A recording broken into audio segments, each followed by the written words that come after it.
Hello everyone, আসসালামু আলাইকুম রহমতুল্লাহি বারাকাতু। তো দেখেন আমাদের এইদিকে অনেক বৃষ্টি, তো দেখলেন আমাদের উঠান তো কাদাই হয়ে গেছে। আর দেখেন ক্ষেতের ভিতরে কত সুন্দর পানি, কি শান্তি। তো পানি দেখে আমি আবার লোভ সামলাইতে পারলাম না, পাওটা ধুয়ে নিলাম গাইস। এখন আবার বৃষ্টি নামতেছে, ছাতাটাও ফুটিয়ে নিলাম। তো আপনাদের এখন আমি একটা জিনিস দেখাবো। আমাদের এলাকায় অনেক পানি হয়েছে, এই পানির ভিতরে আমি জাল পাচ্ছি। ওই যে জুম করলাম ওই দিকে আমার জালটা দেখতে আসলাম, কারণ হচ্ছে আমাদের এলাকায় ছোটখাটো চোর আছে, আবার চুরি করে নিয়ে যেতে পারে। আর এই জন্য দেখলে ভালো হয়। আর আপনারা আমাকে জাউলা বলবেন না, কারণ আমি জাল পাতি শখ করে। তো গাইস আপনাদের এখন আমি একটা জিনিস দেখাবো, তার আগে দেখেন আমাদের রাস্তায় কত কাদা হয়ে রয়েছে। তো এই জন্য আমি আস্তে আস্তে হেঁটে আসলাম। তো ওই যে দেখেন সামনে আমাদের এলাকায় কিছু পোলাপান আসছে, তো দেখি ওরা কি করে। তো গাইস আমি ইতিমধ্যে ওদের কাছে এসে পড়ছি। ওদের হাতে দেখা গেল 3-4টা লাঠি। তো ওরা আসছে আমাদের এলাকায় মাছ ধরতে। হাতে দি কত বসি, 3টা বসি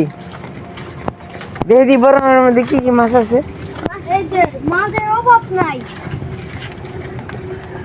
1 লাখ। তো গাইস আপনারা দেখলেনই তো, ওদের গন্তব্যে কিছুই নাই। আমরা তো বুঝেছিলাম অনেক মাছ পেয়েছে, ওরা শেষে বলল ওরা কোনো মাছ পায়নি। তো যাই হোক আমি এখান থেকে এখন চলে যাব। আস্তে আস্তে কাদার ভিতরে টিপ টিপ করে হেঁটে চলে যাচ্ছি। এখন আমাদের এলাকার কিছু ভাই ব্রাদার আসবে, ওদের কাছে যাব আমি। তো দেখলেন ইতিমধ্যে ওরা এসে পড়েছে, সবাই একসাথে কথা বলছে, আড্ডা মারছি।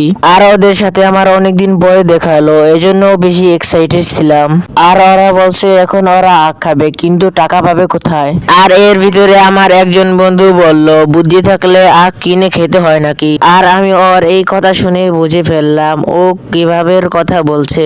আর ও এই